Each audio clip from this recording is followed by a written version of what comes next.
not everybody is equipped to or interested in engaging in high-level discussion of abstract and creative ideas. You hear this idea that everyone's creative. That's a lie.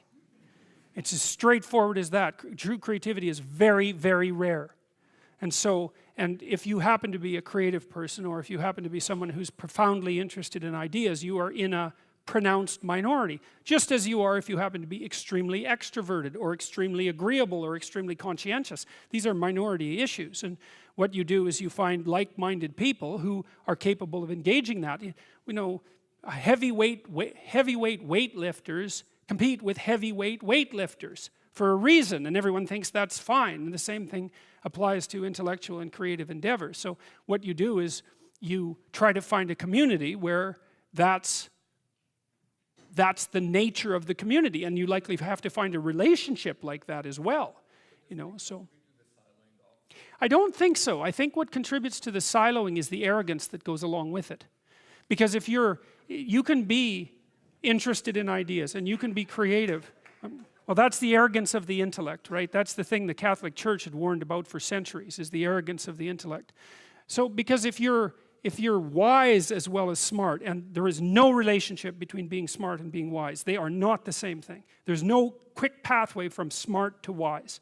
And many of the people who I've known who were very wise some of them were intellectually impaired and were still wise, So, it's the arrogance that brings up the block. And I see this, for example, happening in the United States in particular, because the last time I went down there, for example, I had friends down there, and some of those friends are very, very smart people, and some of them were talking about the Trump voters, and they were talking about the Trump voters with contempt.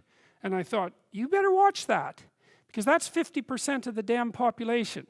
And it might be convenient to think that they're stupid and beneath you, but it's not conducive to a civil state, and there's no evidence that it's true, because there isn't a straight line between intelligent and wise. And so I think that if your character is developed and you're intelligent, you can have your siloed creative community, but you develop enough wisdom so that you can see all the things that people can do that are of high ethical utility, that are outside the intellectual domain. And I think that's why in the New Testament, I think that's why Christ is a carpenter. Right? Because, well, first of all, a carpenter is one of those jobs that when you're dishonest, it manifests itself immediately, because what you build falls down.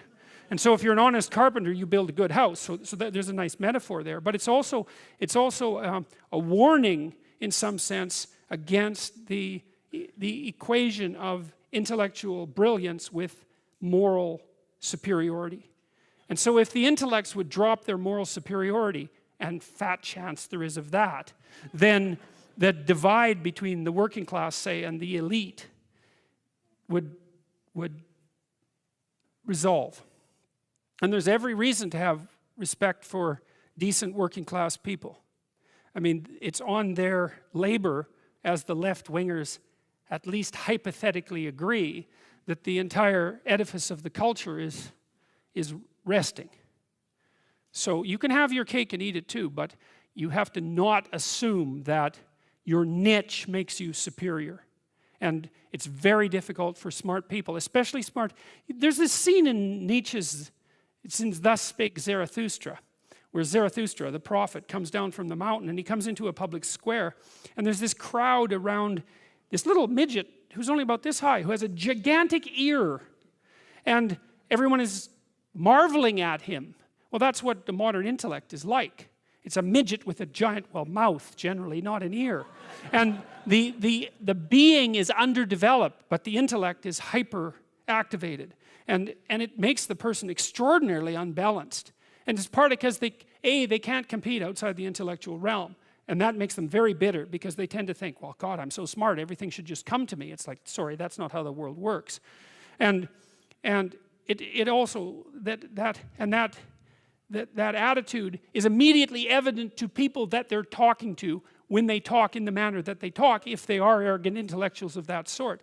You see that in, The Simpsons did a good job of that with Comic Book Guy, right? I mean, he completely useless in every possible dimension with an IQ of about 160. And it's very annoying to people who have an IQ of 160 that they can also be completely useless.